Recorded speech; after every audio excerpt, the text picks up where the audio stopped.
a WikiVidi documentaries production. Don't forget to like and subscribe. Enjoy. Ben Shapiro. Benjamin Aaron Shapiro is an American conservative political commentator, columnist, author, radio talk show host, and lawyer. He has written 7 books, the first being 2004's Brainwashed, How Universities Indoctrinate America's Youth, which he started writing when he was 17 years old. Also at age 17, he became the youngest nationally syndicated columnist in the country. He writes a column for Creators Syndicate, serves as editor-in-chief for The Daily Wire, which he founded, and hosts a daily political podcast called The Ben Shapiro Show. He is the co-founder and former editor-in-chief of the media watchdog group TruthRevolt. Shapiro is a proponent of a free market economy, social conservatism, and a decentralization of policy from the federal government to the states. He has been described as the voice of millennial conservatives today, and a provocative gladiator for American conservatism. Early life. Shapiro was born in Los Angeles, California. His family is Jewish, having immigrated in part from Russia. Skipping 2 grades, Shapiro went from Walter Reed Middle School to Yeshiva University High School of Los Angeles, where he graduated in 2000 at age 16. He graduated summa cum laude and Phi Beta Kappa from the University of California, Los Angeles in 2004, at age 20, with a Bachelor of Arts degree in political science, and then cum laude from Harvard Law School in 2007. He then practiced law at Goodwin Procter. He runs an independent legal consultancy firm, Benjamin Shapiro Legal Consulting, in Los Angeles. Career. At age 17, while a student at UCLA, Shapiro became the youngest nationally syndicated columnist in the United States, which under California law required his parents to sign the contract. By age 21, he had written 2 books, Brainwashed, How Universities Indoctrinate America's Youth, and Porn Generation, How Social Liberalism is Corrupting Our Future. In his 2004 book Brainwashed, Shapiro argues that students aren't exposed to a variety of viewpoints at universities, and that those who don't have strong opinions will be overwhelmed by an atmosphere dominated by liberal instructors even if discussion is encouraged in classrooms. In 2011, HarperCollins published Shapiro's 4th book, Primetime Propaganda: The True Hollywood Story of How the Left Took Over Your TV, in which Shapiro argues that Hollywood has a left-wing agenda which it actively promotes through primetime entertainment programming. In the book, the producers of Happy Days and MASH say they pursued a pro-pacifist, anti-Vietnam agenda in those series. The same year Primetime Propaganda came out, Shapiro became a fellow at the David Horowitz Freedom Center. In 2013, Threshold Editions published Shapiro's 5th book, Bullies: How the Left's Culture of Fear and Intimidation Silences Americans. On October 7, 2013, Shapiro co-founded the TruthRevolt U.S. News and Activism website in association with the David Horowitz Freedom Center. As of March 7, 2018, TruthRevolt closed up shop. In 2012, Shapiro became editor-at-large of Breitbart News, a news and opinion website founded by Andrew Breitbart. In March 2016, Shapiro resigned from his position as editor-at-large of Breitbart News following what he characterized as the website's lack of support for reporter Michelle Fields in response to her alleged assault by Corey Lewandowski, Donald Trump's former campaign manager. Shapiro founded The Daily Wire in September 21, 2015. He is editor-in-chief as well as a host of his online political podcast The Ben Shapiro Show, broadcast every weekday. As of November 2017, the podcast was downloaded 10 million times each month.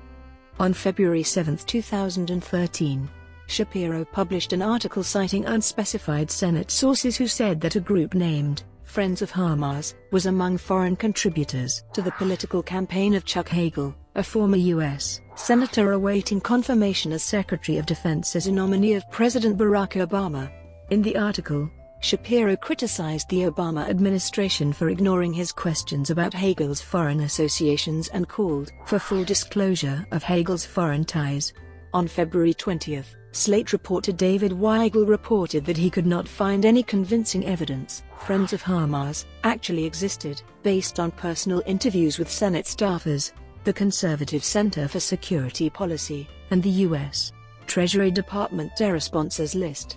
Shapiro told Weigel that the story he published was the entirety of the information he had. Subsequently, New York Daily News reporter Dan Friedman reported on February 20 that he may have been the unwitting source of the Friends of Hamas allegation. Friedman said that the story arose in the course of questioning Republican aides over Hagel's connections to foreign terrorist groups, presuming that one of the aides had interpreted his asking about such political connections as evidence of their existence. Shapiro responded by reporting that his source had averred that Friedman was not a source. Shapiro has argued against interventionism in the Syrian civil war, arguing that it would undercut America's foreign policy and create instability in the region. In 2013, Shapiro criticized the hawkish tone of Republican congressmen, mockingly suggesting that, since the end of the Cold War, Republicans have apparently never met a military action they didn't support. Shapiro has opposed the immigration of Syrian refugees into Europe or the United States, arguing that their beliefs are incompatible with Western culture and identity. On Israel, Shapiro has written that the Obama administration lacked sufficient support for Israel. He has also criticized the passage of the Joint Comprehensive Plan of Action, commonly referred to as the Iran deal, believing it would threaten the existence of Israel. UCLA BDS proposal.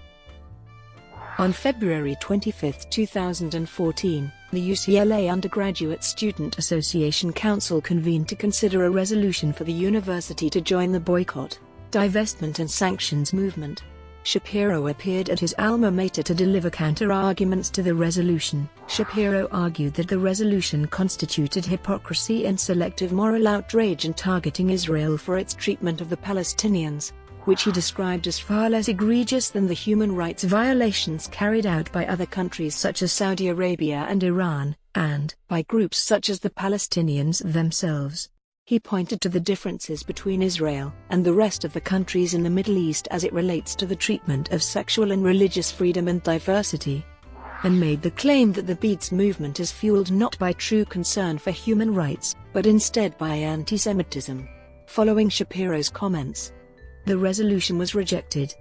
However, the Undergraduate Student Association Council eventually passed a BDS resolution in November, although UCLA did not adopt the measures proposed.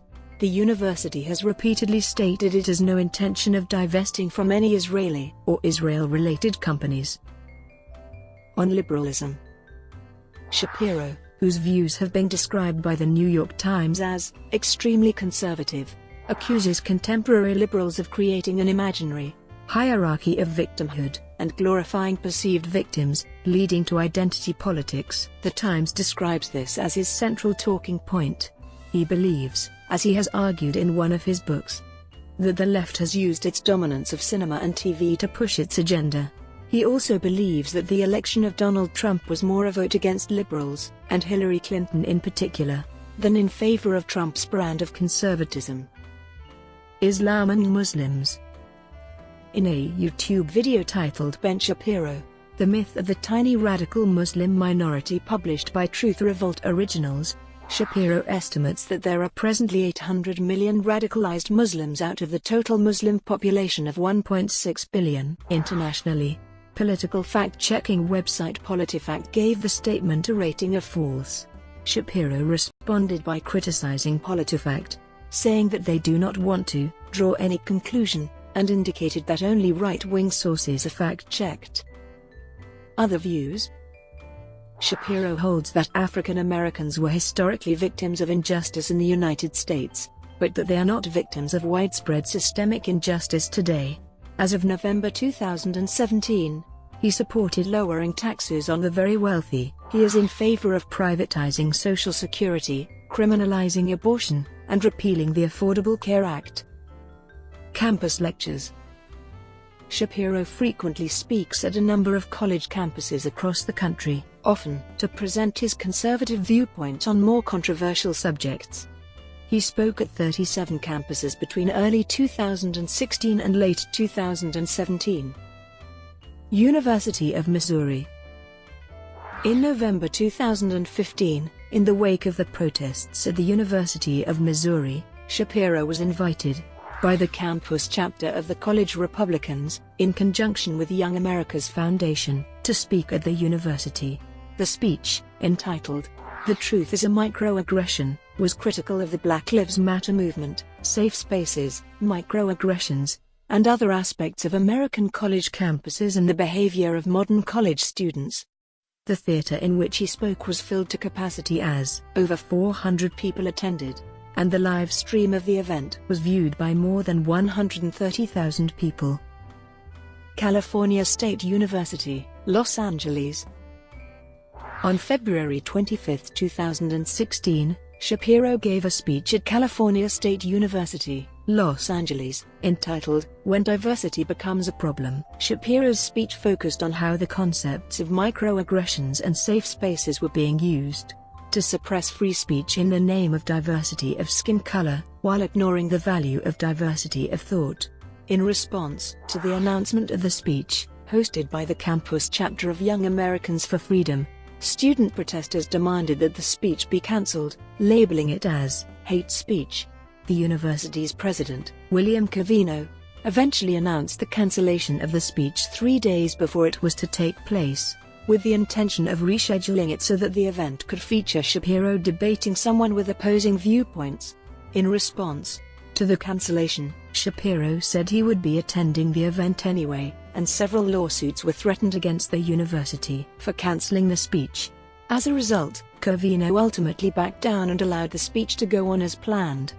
The day of the speech, hundreds of student protesters formed human chains to block the doors to the theater where the event was to be held, shoving away anyone who attempted to enter and starting several fights in the crowded lobby. Some students were ultimately able to enter the theater by being sneaked in through back doors, though the protesters soon found out and barricaded those doors as well. Shapiro eventually made it into the theater and began his speech, only for a fire alarm to be pulled by one of the protesters. Shapiro continued speaking regardless, calling Covino cowardly, and referring to the protesters as spoiled brat snowflakes and fascists. After the speech ended, Shapiro had to be escorted out a secret exit by police and his own bodyguards, while those inside the theater were told that they could not leave since the protesters were preventing anyone from leaving. Only after Shapiro left did the protesters eventually disperse, and those inside the theater were allowed to exit. 3 months after the Xula incident, Young America's Foundation announced on May 19 that it was filing a lawsuit against the university, claiming that the First and 14th Amendment rights of the students were violated by Covino's attempted cancellation of the event, as well as the physical barricading of students from entering or leaving the event, and the encouragement of such actions by several campus professors. Brought to you by WikiVidi documentaries. Would you like to know more?